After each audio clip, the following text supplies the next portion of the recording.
So let's now talk about the issue of reentry. Because again, nobody benefits when a guy gets out and he reoffends and goes back in or violates parole. So Lamont, let me actually start with you.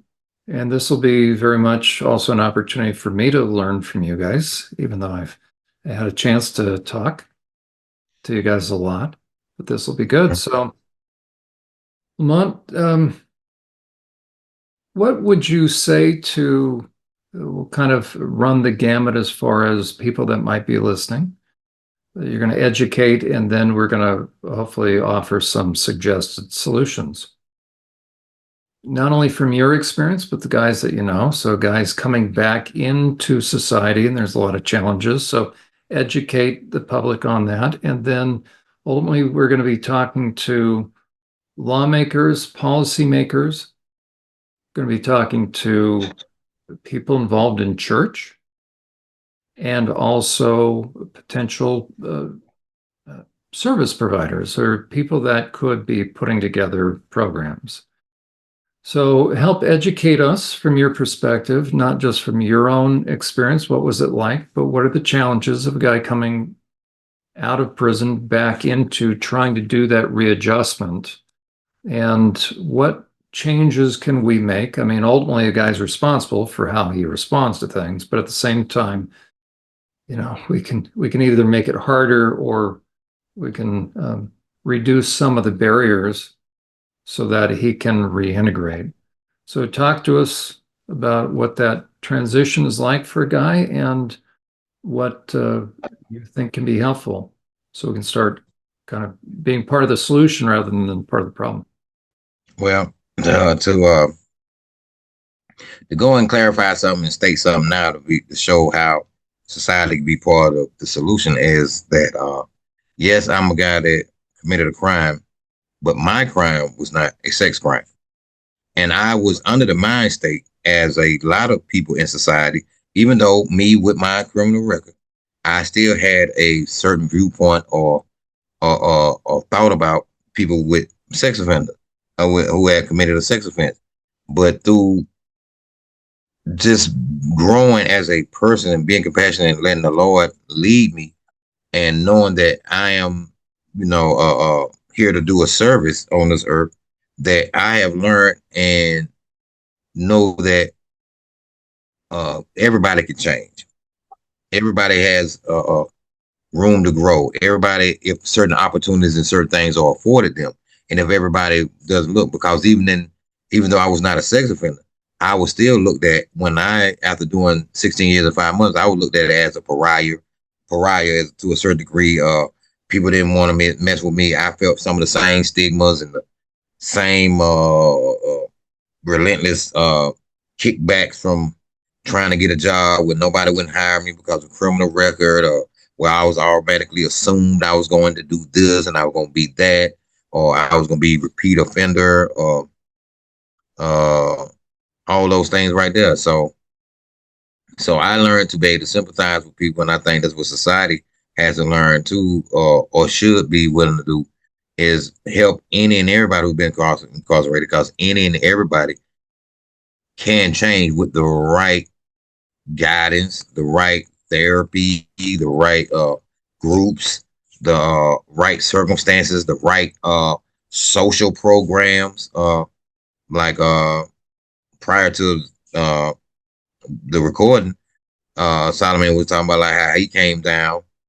He grew up in South Carolina, but did time somewhere else. But when he came back and he got released, he wasn't able to get a lot of assistance and stuff like that because there's not a lot of programs that want to help anybody that's been incarcerated.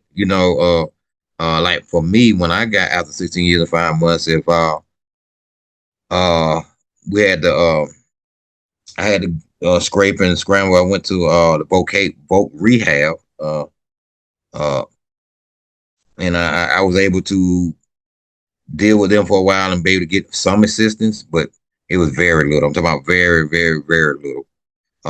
Doors were shut in my face all over. I could not get any help, no assistance. Knowing that I was really, you got to understand, when I left, people used to carry the cell phone big block. It was a big block, and he used to have to walk around with it and all like that. People still had house phones and landlines, and then when I got out, it was cell phones and things of that nature right there. So uh, and so you want somebody to be incarcerated for that long to re-enter your society at a disadvantage. What do you think that may cause? You think they're gonna make them feel good and doors are shutting on them that might make somebody become a repeat offender because they're angry and they're frustrated and they cannot get any help because society looks down on them. But I mean, one thing I also helped me. I ran across some older guys that were some good Christian fellows that kind of followed like the prodigal son parable in the Bible. They didn't look at me in a certain way, regardless of what I did. They said, the Lord will forgive you. You know what I mean? Come on back in, and they gave me a helping hand, and that's the type of way I look at people, and I hope that society can get to that place. And I know that's a real utopian type way to think about things that it probably would never be, but it is certain laws that you shouldn't want somebody to come back into your society at a disadvantage that might make them want to be a repeat offender. So I think you should develop more programs, more outreach programs, more opportunities, change certain laws on who can see what on a job application. You know what I mean? Allowing people to be able to have a real chance at being a real productive citizen.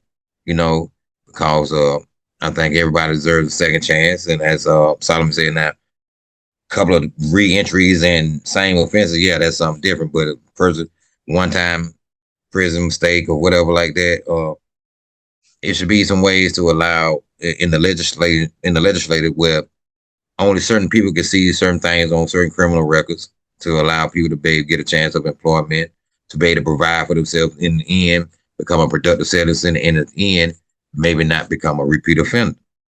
Uh, so I'm just saying, as a guy who thought a certain way about groups and about sex offense and even about myself and being on that same wearing that same shoe, I know everyone deserves a second chance. And with the right group and the right help and the right programs, I think anybody can change. Or because sometimes people are just making mistakes, or they don't understand the reason, and they might need somebody to reach in and help them grow spiritually, help them learn mental aspects of themselves that they didn't know. That can help them from becoming a repeat offender and everything like that. So, society, I'm just saying, I'm speaking now strictly to society as a guy who's still bad, but had probably the mentality that a lot of people in society had about sex offenders. I'm just telling you, man, I love these guys, man. I participate with them. I give them my time. I talk to some on the phone. We communicate, commune, everything like that. So, and they regular people who made mistakes, just like I made mistakes, and plenty of other people in society have made mistakes, and everybody deserves chances and opportunities and things of that nature, right there, man. So that's my spiel on that right now. Well, as you were talking, right? So in group, it's that combination of we want to have them, their eyes open to the damage they did to other people so that they feel that guilt, but to be able to feel like they can be redeemed, as it were, and begin to move forward. Because nobody's going to benefit from someone who is selfish and is going downhill. No, nobody benefits from that. One thing that came to mind, and I would not have known this prior to working in the Pennsylvania Department of Corrections on psych staff. So probably the average person, so hopefully this will be helpful for potential employers or others to realize, is that in prison, guys are not all guys just hang out in their cell and lift weight, or go out to the yard, right? A lot of guys, the majority of guys are actually working, but there's limited jobs, but you've got a lot of guys that had never worked consistently in their life. For instance, a lot of guys work in the kitchen. Well, they got to get up at like 4:45 in the morning to make it there. Yeah. It's brutal. And so there's different, as it were, industries. And so I, as an outsider, didn't realize you've got everything as far as you've got maintenance. So you've got different maintenance kind of jobs, everything from yard, meaning grass and like gardening, like gardeners, we would think, to plumbing, to electrical, to HVAC. Some prisons, I would hope most, but they have certification programs. Some prisons have done away with that. That's unfortunate. You also have guys that work in the kitchen. There's just a lot of different places that these guys can get employed, and they establish very good and very reliable track records. So I would also recommend, if somebody's listening to us, if they're an employer and they're willing to sit down and talk to a guy, ask about his employment in the institution and what did he learn and how long was he employed, what different jobs. That'll give you a sense of whether or not he's going to be an asset, because if anybody is watched, if anybody has to toe the line, it's somebody in prison, so they know how to work within policies and procedures and rules and regulations. So a lot of guys change. Sometimes it takes prison to make that change, but they end up being very, very good workers, very hard workers. So it's important for employers to consider that. Solomon, what are your thoughts? In terms of employers hiring guys that are being released from prison, they can receive a bond, meaning that if they hire someone that's convicted of a felony, they can get a tax write-off and they can get a bond if something goes. It's like an insurance.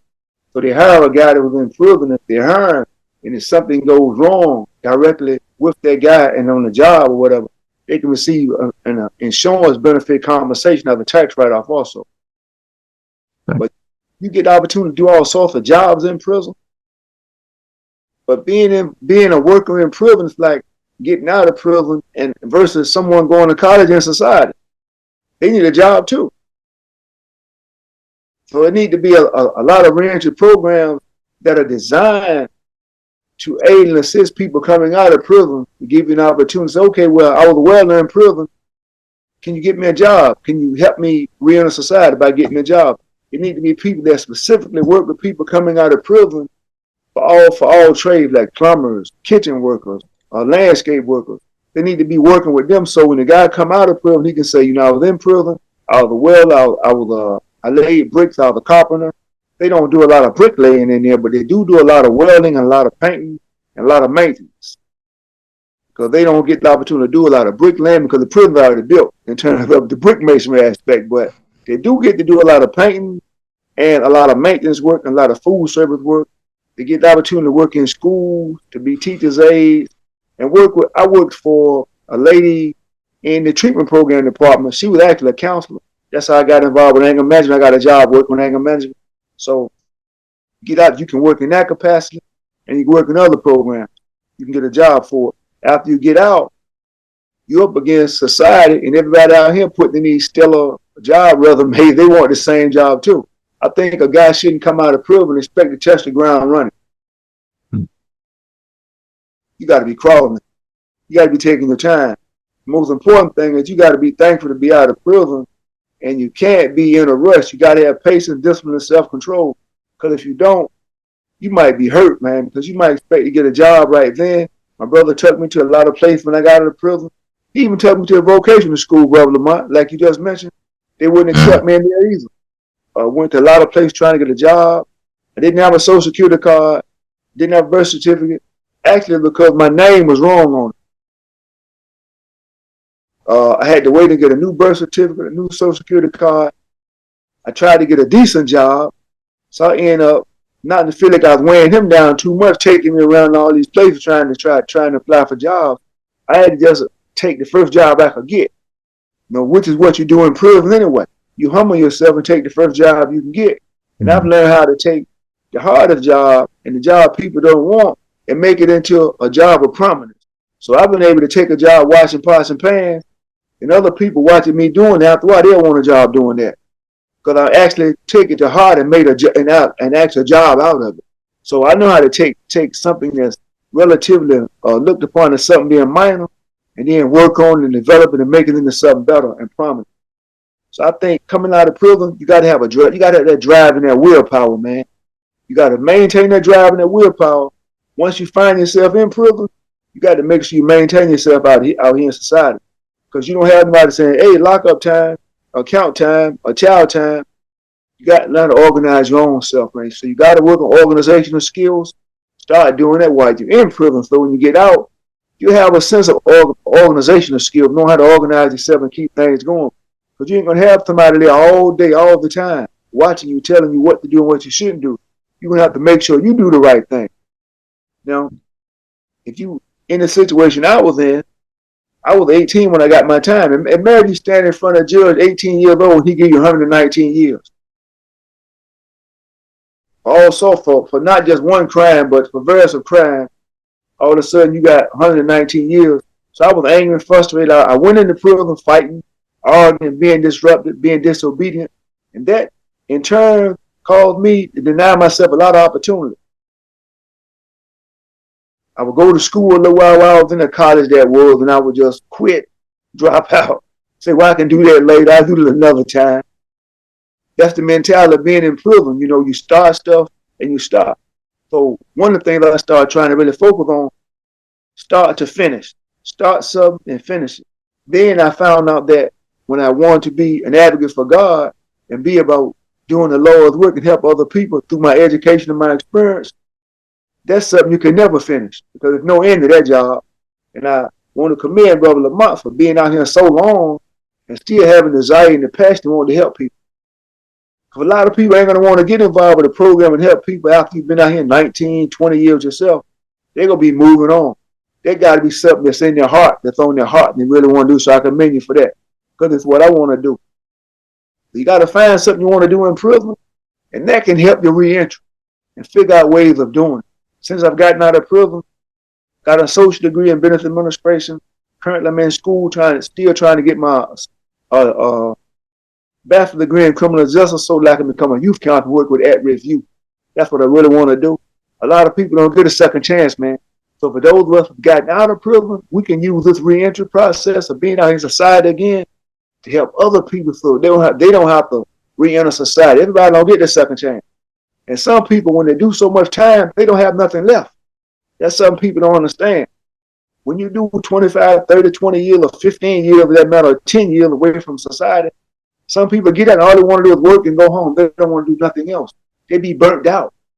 I'm always thinking I got to watch my back. Somebody trying to get me or something might go wrong. Always being on guard like that can weigh heavy on your soul and your spirit. It can weigh you down psychologically. So getting out of society, man, you can't go too fast. You got to stick to your plan, though. You might have to modify your plan, but don't abort your plan. If you want to be a school teacher or get a job or buy a house or buy a car, get a job, work, save your money, and try to do it. Don't revert to bad behavior. Whatever you do, man, just take your time. That's the only thing that really can help your reentry. Don't be in no hurry. Take your time and don't break the law. Be a law-abiding citizen. If don't nothing else go right, make sure you do right. That's why I always say that, man. If don't nothing else go right, make sure we do right.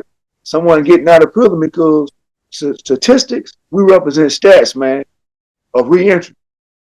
Going back to prison, the recidivism rate. So we got to make sure that we do the right thing out here so that they won't hold other people as long as they held us. I got out because of probably as a result of the pandemic. Went up for parole in 2019, the pandemic, and I was released and got it in 2020. Hey, man, the pandemic hadn't happened, man. Possibility, a lot of people that got out during that time wouldn't have gotten out. A lot of people was dying in prison, so they was on pins and on nails in there. They were back on the heels, man, so they had to figure out a way to deal with the situation. Like I say, man, reentry is something that you got to have there for people in the state and out of state. But people going to come to South Carolina, other states from all over the place, man. Got to be programs that willing to help everybody. I haven't ran into a lot of problems, man, as far as not being denied a job because I didn't pass a background check. The job I had now, they ran an extensive background check. This was like the most extensive background check I've ever had ran on me. And believe it or not, man, when I was in a part-time work at a Dollar Tree store, a little Dollar Tree store, they run an extensive background check on me too. So I don't think the background checks really affect us that much now. Some people just still think they do.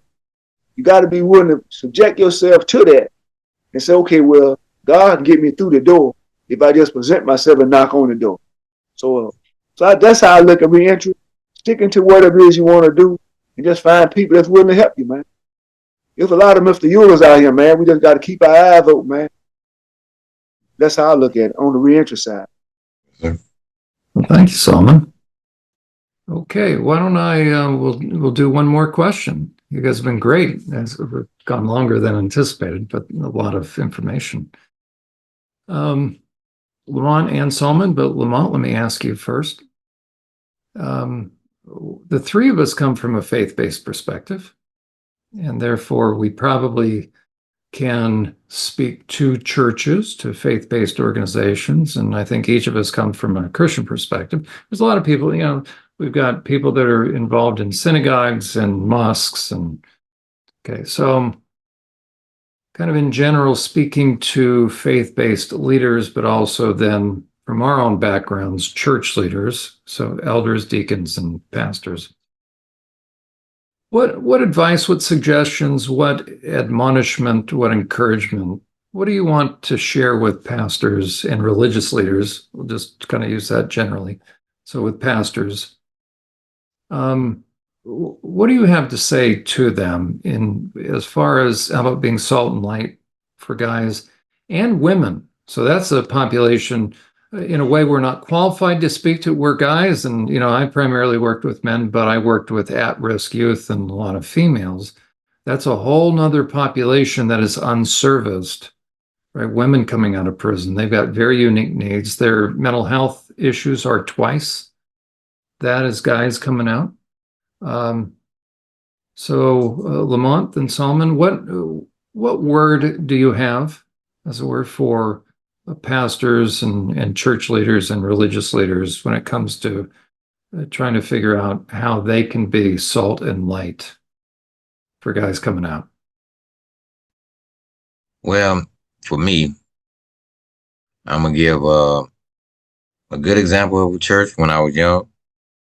When I was a young guy, ride my first little bike and was a member of the Cub Scouts and Boy Scout. It was through this church named in Spartanburg County, Mount Moriah. I was accepted and I joined that church at the age of 13 by myself because I used to walk up the street to the church. It wasn't that far, and showed a lot of love. I mean, I seen they did a lot of acts in the community at that time around an area that I grew up in, even though it was a impoverished area. They did a lot of good work around that area. But even with that right there, but they never really spoke like encouraging to a degree. Did things, and I think some of these things, to be honest with you, some of them was done probably for tax write-offs and things of that nature and everything like that, or to put on a good show. Because there still wasn't a lot of encouraging in the word or degree of reaching out to help those that were really in need, or those who had re-entered society, or who was on the edge of going to get in trouble and going to prison. They wasn't helping. Hence, as a young fella, got locked up, did 16 years, 5 months, got out, went back to the same church that I was a member of. And I said, man, while I was in prison, I had wrote about 3 plays that they actually put on, even to the fact my mother and my aunt and them even was allowed to come to the prison. People from the street was able to come to the church, to the prison, see my plays that I wrote. They were religious-based plays. I went to the pastor that knew me as a little boy, everything, Cub Scout and everything. And I said, I would love the church to help me facilitate this and this religious-based play that I wrote, that I did while I was in prison. He told me no, and the church wouldn't like that and everything like that. So I was a guy that was disgruntled, angry at the church when I first got out. After that news right there, I had an ideal. I was idealistic that thinking that this church would really, from as being incarcerated and studying the word and getting close and trying and striving to be an example like Jesus, to be, be of service to our fellow man, I was really heartbroken. I was God angry, so to speak, at the time, and very disappointed in the church. But I also now learned, since I've been out free as long as I have, and attending church and going to Bible studies, and after I got over that, and people and believers that actually me take the word into account, cause that would, the only thing I can tell churches, these things that like I spoke about earlier, the prodigal son, that's what you're supposed to do. Like, okay, if this was a child or a member of society that was lost, that went out and uh whoremongered, blew all their money, and then they even reached the lowest of the low, like going to prison or doing something bad, like that guy did. He was sleeping with pigs, you know what I'm saying? And but yet when he came home, father still greeted him with open arms. You know what I'm saying? Society, and even if society as a whole won't do it, our religious based organizations should be the first ones to do it, even if government doesn't have certain programs that churches and synagogues and mosques, you know, but mainly I'm speaking to the churches, speaking from my perspective right now, that they should have programs available for those getting, re-entering society. And not just because of tax write-offs and things of that nature, but it's because that's what the Lord commands us to do in the Bible. If you read the word, I mean, if I think the whole aim is to be like they used to wear the bracelet, WWJD, what would Jesus do? You know what I'm saying? If you think in your church or organization is not helping enough, or you turn certain people away and you think that's something that Jesus would do, then I guess you keep on doing that. But if you know from what you read and study and preach in your churches, if you know some things that Jesus wouldn't do or would do, then you should do those things. And I'm pretty sure he ran around with the tax collectors, the whoremongers, the prostitutes, the destitute, all like that. He was amongst those that in society today that we revile, or we detest or we look down upon. He was amongst those people. And if Jesus felt they had redemptive qualities, and then you as a church, as a representative of that, should also believe in the redemptive quality of people and should be willing to help. Well said. Yes, sir. Solomon. Well spoken, Brother Lamont. I Thank think you. historically, if we look at the position of the church and talk about Dr. King and the Big Six and Jesse Jackson, Ralph Abernathy, and Joseph Law and all those people, and look at what they did, and then just take a little step further, not that people were probably with religion, but if you looked at Booker T. Washington, if you looked at W. Du Bois and the things that they were doing, now if you look at the churches, historically, the churches aren't doing what they're supposed to be doing.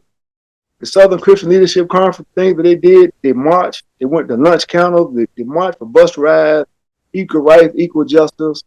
When you deny one person justice, that's like you denied everybody justice.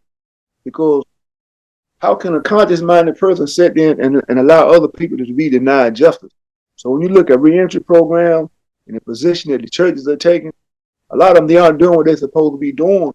But if you look at what God did for certain people, and if you look at the prison of someone coming out of prison, hey, if God could deliver Joseph from bondage, and if he can deliver Jonah from out of well, then the church is supposed to try to help us make our transition out of prison when we get out. Those are metaphors of what people can do if they believe in the love, if they believe in the power to come through Jesus that could activate them and work through them. So when a lot of us get out of prison and we don't see that, we say, wow, man. But I know while I was in prison, I wrote a lot of people too, and I received very little answer, very few of them.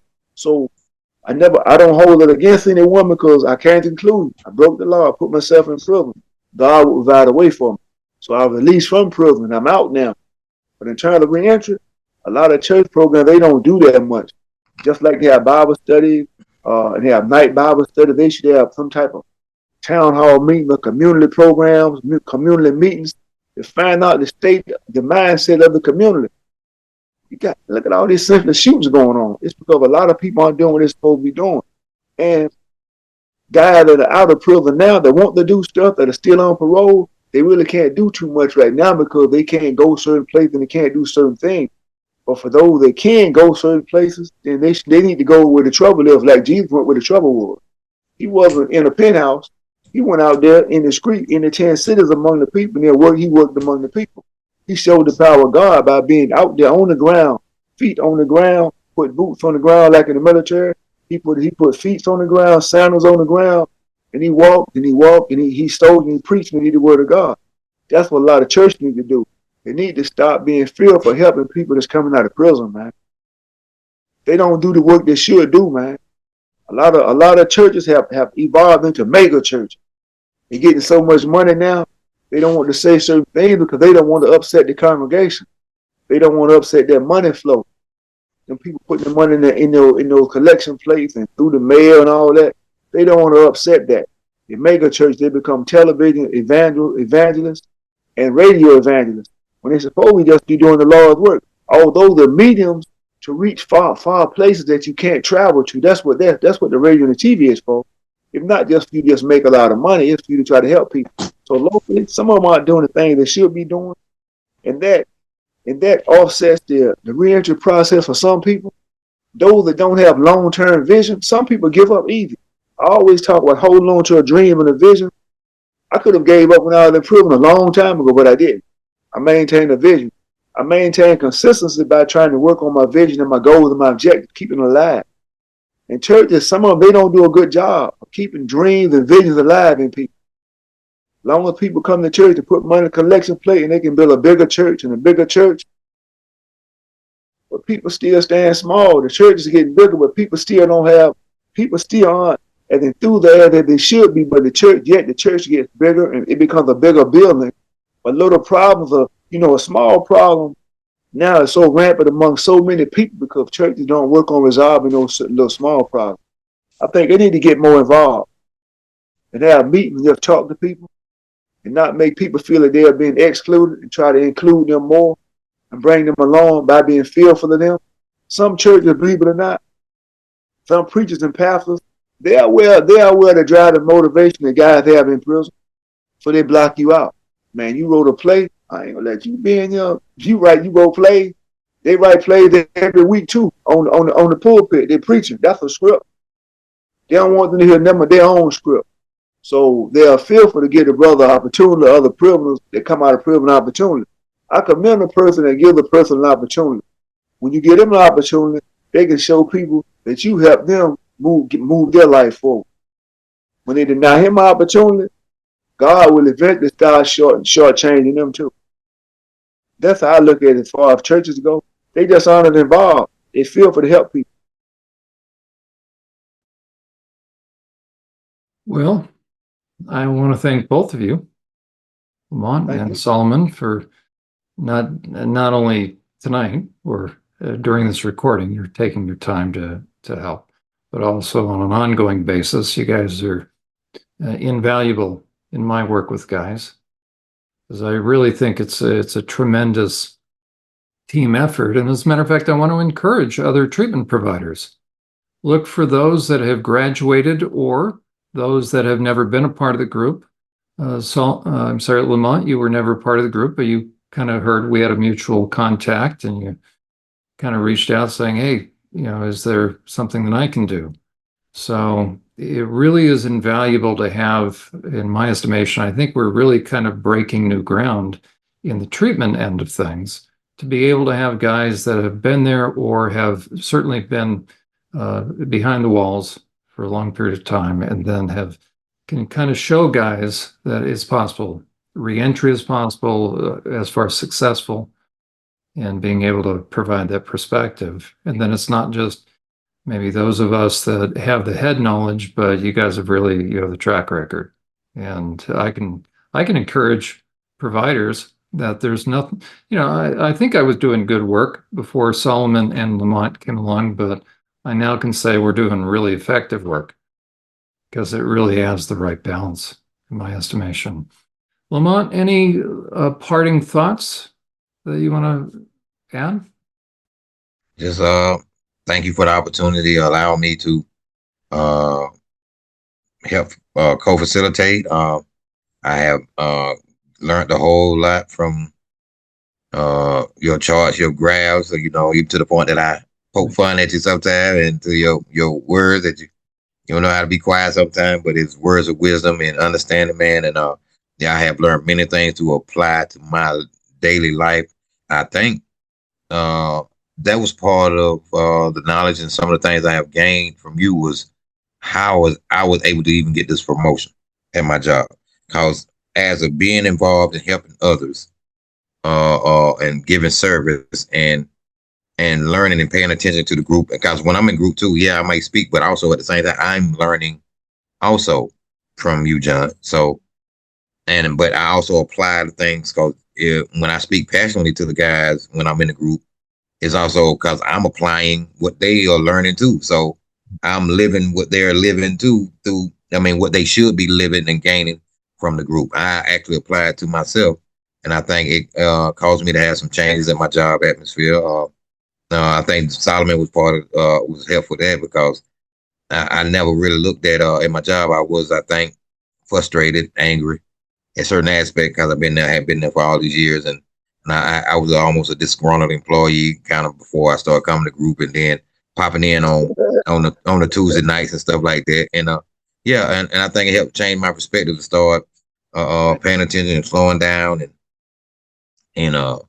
addressing my anger issues and things like that. So, and also learning how to not to accept knapsacks and knowing certain things are not my responsibility and don't let people put too much on me. And I was allowing it to stress me out on my job to the point I had to learn how to give it back. These are things I learned in your group that has helped me grow as a person that's not a sex offender, but your treatment program could help. I feel anybody that needs help, for whatever offenses or trouble or issues they may have. So it's been real beneficial for me. And I just thank you for the opportunity to allow me to co-facilitate and allow me to help and come to other groups too. And, hear Solomon facilitate. And so I am grateful for the opportunity. And I just thank the Lord for allowing us to have a mutual friend that put me in the right place at the right time to be able to also do his work. But along with getting promotion, it has cut some of my time up of showing up a little bit. But but I still every chance I get, I'm popping in somebody group, one of these groups, man. So thank you, and thank you, Solomon, too, for Thank you. Solomon. Yes, sir. I want to thank As I you. sometimes say in group, how about give us the last word? Yeah, I want to say thank you. It's almost like being prepared. You always got to be prepared for the unexpected.